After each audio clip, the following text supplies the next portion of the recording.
Good morning, student. Today's it's second video for class 7 and the chapter name is Our Environment Continue here from here and here we study about the ecosystem. तो ecosystem क्या है इसमें हम देखेंगे कि ecosystem क्या है. जैसे suppose all living organisms are dependent as well as all living organisms are dependent as well as dependent on the biosphere for existence.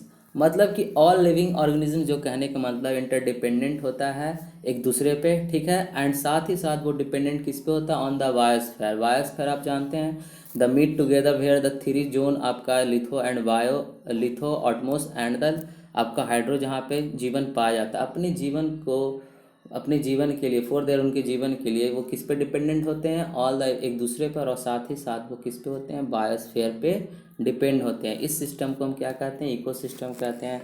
सच है, देखिए इसमें द एंटायर बायोस्फीयर, जो पूरा आपका बायोस्फीयर है, इस कंपोज सेवरल डिस्टिंक्ट जोन. मतलब ये कहने का मतलब अलग अलग डिस्टिंक्ट जोन को, ये क्या इसके पास अनेकों जोन है. And each zone has its own physical environment. और प्रत्येक अपने अपने जो जोन है, जैसे कि आपका इंडिया का कुछ और भी जोन होगा, सबका अपना फिजिकल इन्वायरमेंट है. कहीं आपका माउंटेन है, कहीं पे प्लेट्यू है, कहीं पे प्लेन्स है, और कहीं पे लैंड है, कहीं पे डेजर्ट है. तो सबका अपना अपना क्या है? फिजिकल जोन है. और सभी का अपने अपने टाइप का क्या होता है? लिविंग ऑर्गेनिज्म क्या होता है वहाँ पे एग्जिस्ट करते हैं, पाए जाते हैं. तो इसमें देखिए तो प्लांट एंड एनिमल लाइफ, तो सभी का क्या होता है? सभी का अपना अपना फिजिकल डिफरेंट जोन होता है. और सबका यहाँ पे क्या होता है? अपना लाइफ विजिट का पाए जाते हैं, सच है plant, animals and human being. तो इस तरह के सिस्टम को क्या कहते हैं? These are called ecosystem. ठीक है, कहने का मतलब इकोसिस्टम क्या हुआ? All living organism are dependent as well as dependent on the biosphere for their existence.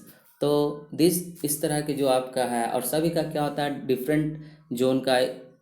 तो आई और the entire biosphere is composed has many distinct से, मतलब कि सेवरल जोन. तो अनेक जोन है आपका. And each zone has its own physical environment. और सभी जोन का अपना खुद का एक फिजिकल इन्वायरमेंट होता है, भौतिक वातावरण होता है. जैसे कि उसका भौतिक वातावरण, फिजिकल इन्वायरमेंट कहने का मतलब है कि जैसे कि उसमें क्या होगा?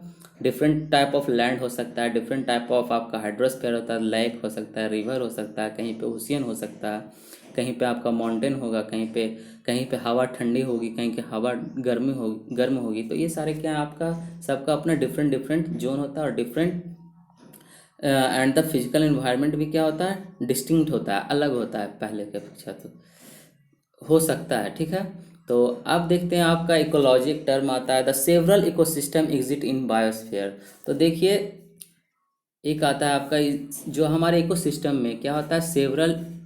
Several bio ecosystem exit in the biosphere. Biosphere में जो होता है कई अलग अलग तरह के आपके इकोसिस्टम पाए जाते हैं. इस सभी इकोसिस्टम में एक ही बात कॉमन है, वो क्या है? All biotic organism in an ecosystem are dependent on the each other. All biotic organism are dependent on the each other. ठीक है, तो ऑल बायोटिक कहने का मतलब होगा all living beings. All biotic organism are dependent on each other and also interact with the biotic environment. ठीक है, biotic environment कहने का मतलब हो a biotic environment and also contact interact with. Interact किससे वो संबंध जुड़ता है? डिपेंड करता है, मतलब इंटरैक्ट करता है उससे. किससे? एबायोटिक से. एबायोटिक क्या बोले थे हम? नॉन लिविंग थिंग्स था. जैसे कि किससे? जैसे मिनरल्स है, आपका वाटर है, रिवर है, आपका हाइड्रोस्फीयर. तो उस पे इंटरैक्ट करता है उसके साथ. और वो क्या करता है? जो लिविंग ऑर्गेनिज्म होता है वो अपने आप पे भी क्या करता है? दूसरे ऑर्गेनिज्म पे डिपेंड करता है. जैसे सपोज ह्यूमन है, तो ह्यूमन जो है आपका किस पे डिपेंड करता है? एनिमल पे डिपेंड करता है. बहुत सारे जो मिल्क है आपका, बहुत सारे हॉर्स है, सबका अपना यूज लेता है. बहुत सारे एनिमल से डिफरेंट डिफरेंट यूज करता है. मीट है, फिश है, ये सारे चीज़ का अपना. और ह्यूमन बींग्स जो है क्या है आपका? बहुत सारे प्लांट्स पे डिपेंड करता है. जैसे क्रॉप्स जो खाते हैं, फ्लावर्स है, और भी बहुत सारी ईटीसी जो इसका अपना पर्सनल यूज या आपका बहुत मेनी वेज में जो प्लांट्स का यूज करता है, मेडिसिनल और आपका फूड के लिए, क्रॉप्स के लिए. तो ये सारे जो ह्यूमन बींग्स हैं, तो इसका कहने का मतलब यही हुआ कि ह्यूमन बींग्स क्या है? बायोटिक में आता है. तो और एनिमल भी क्या आता है? बायोटिक में आता है. प्लांट्स भी बायोटिक में आता है. तो ये डिपेंडेंट किस पर आता है? ए बायोटिक पे.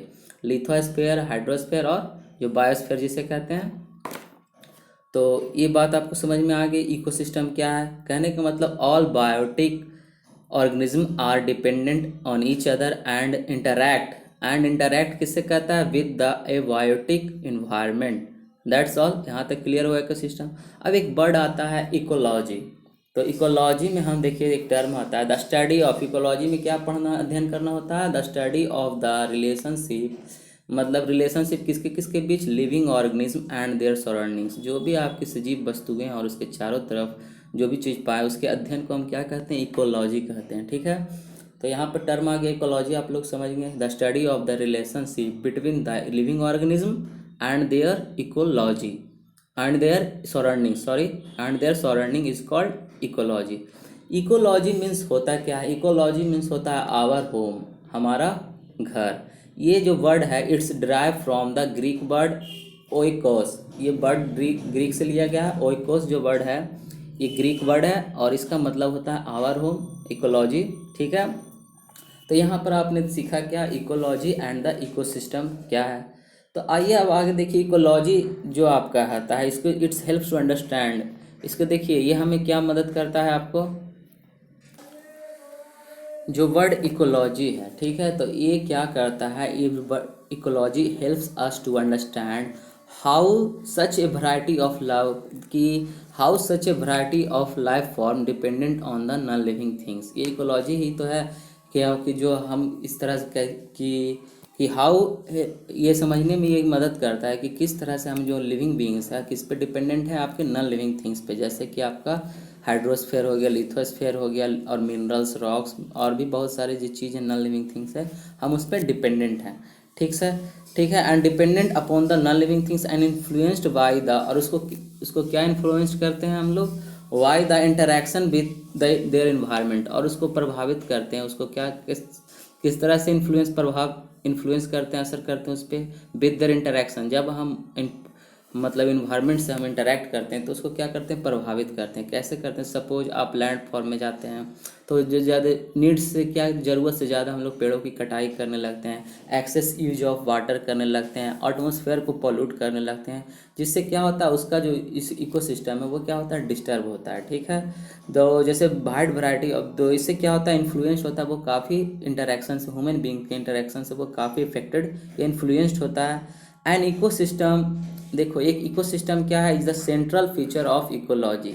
ये इकोसिस्टम क्या है, एक सेंट्रल फीचर है, केंद्र गुण, जो एक मेन गुण है इकोलॉजी का, यही इसको हम बनाए रखने के लिए हमें काम करना होगा कि हमारा इकोसिस्टम कभी डिस्टर्ब ना हो, ताकि हम लोग हेल्दी रह सकें और मतलब ही स्वस्थ रह सकें।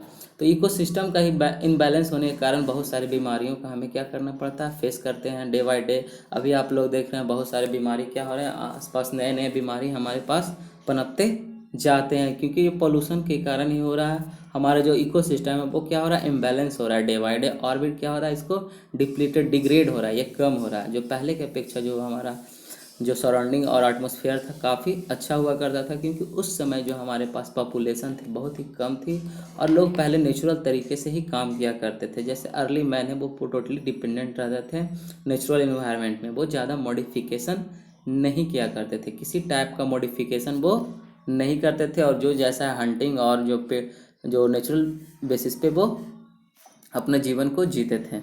और आगे देखते हैं आप ह्यूमन इन्वायरमेंट।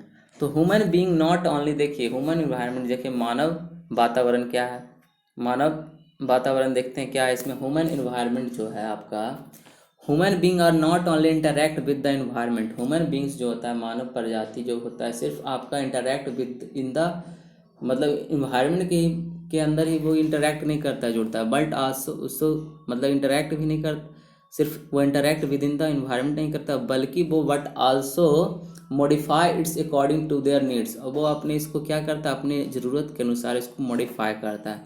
चलिए इस बात से समझते हैं, जैसे कि पेड़ है तो इंटरैक्ट किया अपने यूज के लिए, वो काटा, लेकिन इसको मॉडिफाई करने के लिए पेड़ को क्या करेगा, वो और मॉडिफाई करेगा, लकड़ी को फर्नीचर में क्रिएट करेगा, वो उसको और मॉडिफाई करेगा टेक्नोलॉजी के माध्यम से। तो अपनी ज़रूरत के हिसाब से वो क्या करता है, चीज़ों को, नेचुरल चीज़ों को कन्वर्ट करता है अपने अकॉर्डिंग के अनुसार। जैसे कि वो क्या करता है, और लकड़ी से डोर विंडो बनाता है, और वो क्या करता है, पेपर क्रिएट करता है। अभी टेक्नोलॉजी हमारे पास इतना डेवलप हो गया कि बहुत सारे नेचुरल चीज़ों से हम क्या करते हैं, मेडिसिनल प्लांट जो होता है उससे हम मेडिसिन को प्रिपेयर करते हैं। तो इस तरह से क्या होता है, human beings not only interact, वो सिर्फ इंटरैक्ट आपके इन्वायरमेंट को ही नहीं करता है बल्कि उसको और मॉडिफाई करता है अपने अकॉर्डिंग के अनुसार, ठीक है, अपनी ज़रूरत के अनुसार, ठीक है। ह्यूमन बीइंग क्या है, are an integral and the important part of the environment. ये ह्यूमन बींग्स जो मानव प्रजाति है आपका बहुत ही इंटीग्रल, एक जुड़ा हुआ और आपका बहुत ही महत्वपूर्ण पार्ट है, हिस्सा है आपके इन्वायरमेंट का। क्योंकि ये क्या करता है, क्योंकि ये क्या करता है आपका, they alter the natural environment to meet their needs. ये अपने ज़रूरत के अनुसार क्या करता है, ज़रूरत के हिसाब से क्या करता है, नेचुरल इन्वायरमेंट को अपने अनुसार बदलता है और अपने अनुसार वो क्या करता है, चीज़ों को तब्दील बदलता है, ठीक है। अल्टर द नेचुरल इन्वायरमेंट को अपने ज़रूरत को पाने के लिए वो चेंज करता है। जैसे कि आपका वाटर है, वाटर अभी क्या है, पॉल्यूटेड हो गया है, एक्सेस यूज ऑफ वाटर के करने के कारण, तो वो क्या करता है, चीज़ों को बदलता है, उसको और प्योरीफाई करता है। जैसे कि आपका एटमॉस्फेयर है तो चीज़ों को वो क्या करता है, डिगिंग करता है। जैसे नेचुरल एनवायरनमेंट में आपके बहुत सारे मिनरल्स रॉक्स पाए जाते हैं, तो टेक्नोलॉजी के माध्यम से वो क्या करता है, चीज़ों को बाहर निकालता है और अपनी ज़रूरत के अनुसार वो क्या करता है, उसको प्योर फॉर्म में कन्वर्ट करता है। जैसे गोल्ड हो गया आपका, मेटल हो गया, जिससे क्या करता है वो टूल्स बनाता है, तो अपनी ज़रूरत के हिसाब से वो क्या करता है, चीज़ों को अल्टर करता है, बदलता है, ठीक है। तो एक्सट्रीम, अब आइए देखिए, अब यहाँ ये बात क्लियर हो गया आप जो, तो देखिए जो अर्ली मैन होते थे पहले, जो क्या करते थे, early man lived in the natural environment, वो अपने नेचुरल इन्वायरमेंट में रहते थे। But now and adapted himself, खुद को उसी रूप में, उसी माहौल में, वो इन्वायरमेंट में ढाल कर जीते थे, ठीक है। उनके चारों तरफ क्या रहता था, नेचुरल इन्वायरमेंट रहता था, कोई पॉल्यूशन रहता। लेकिन टुडे क्या हम देख रहे हैं, इस डिफरेंट, बहुत ही अलग है। His needs have grown and its order to meet them man has modified the environment around him.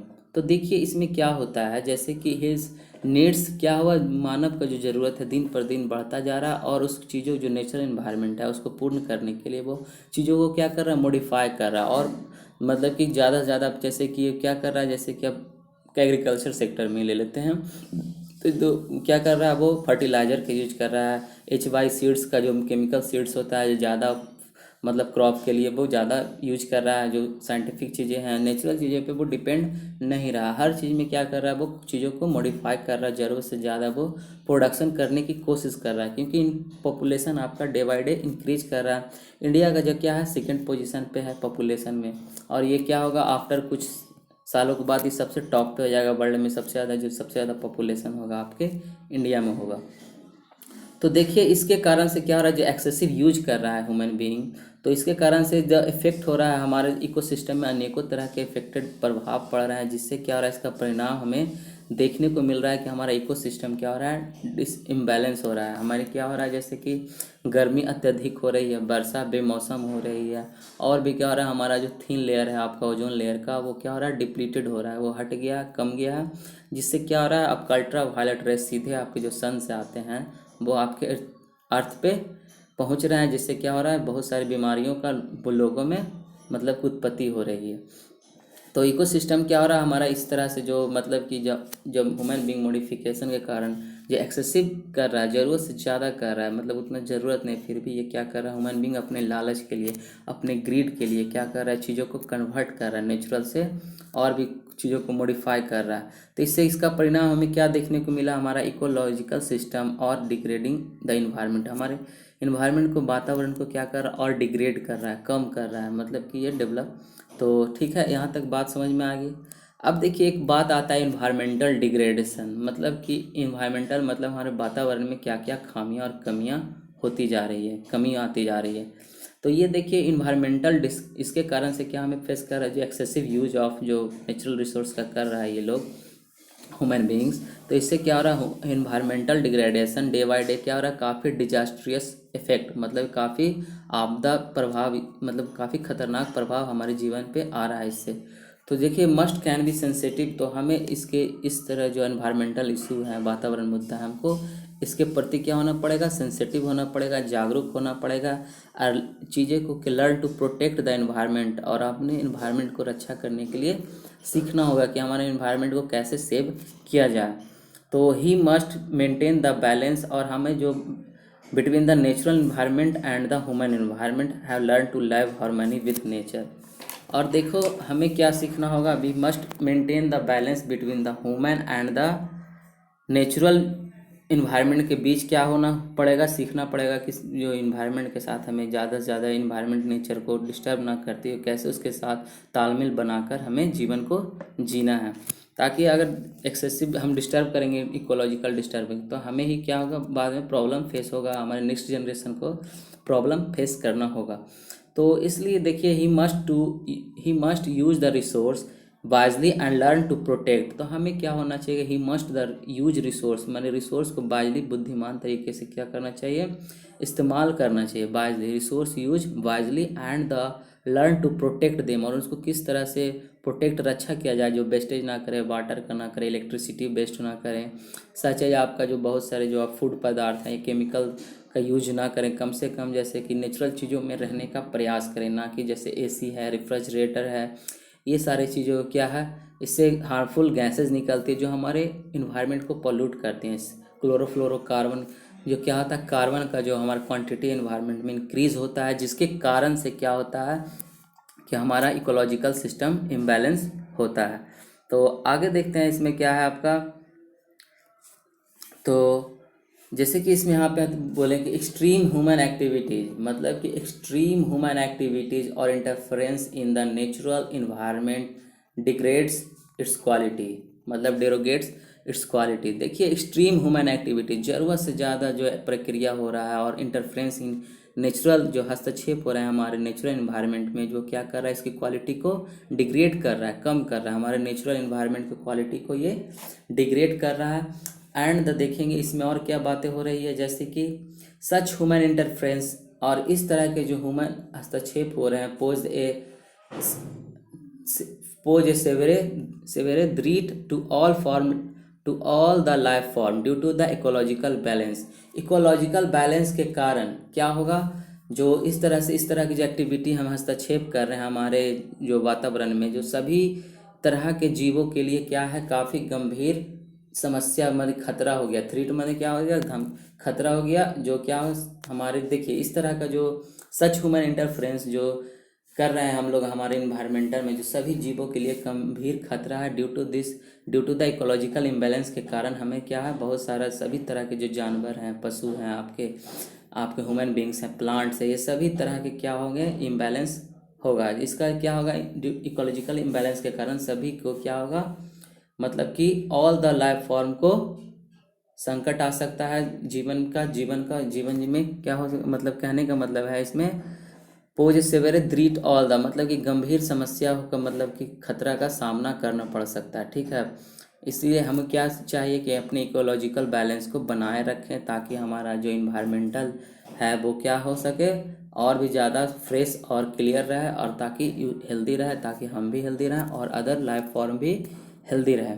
तो इसके लिए हमें क्या करना होगा, जुडिशियस यूटिलाइजेशन करना होगा, मतलब बुद्धिमत तरीका से, ज़रूरत से मतलब कि चीज़ों को जुडिशियस वे में सही तरीके से उसको यूटिलाइज करना होगा, उसको उपयोग करना होगा। एंड द नॉट एक्सप्लॉयटेशन, उसका शोषण नहीं करना होगा, is a one of the only way attain sustainable development. तो इसको क्या होगा, ये एकमात्र तरीका है, जैसे judicious utilization and the not exploitation is the one and only way to attain sustainable development, मतलब कि इस विकास को बनाए रखने, जीवन के सतत विकास को बनाए रखने के लिए एकमात्र जो प्रोसेस है आपको judicious utilization of resources and आपका क्या होगा, and the not exploitation of resources according to our greed. We must use our resources according to our needs, not our greeds. ठीक है, हमें क्या ज़रूरत है, हमें अपनी ज़रूरत के हिसाब से चीज़ों को इस्तेमाल करना चाहिए, अपने लालच के हिसाब से नहीं। ओके, तो इस तरह से आगे देखते हैं जो आपका दुनिया में टू क्रिएट अवेयरनेस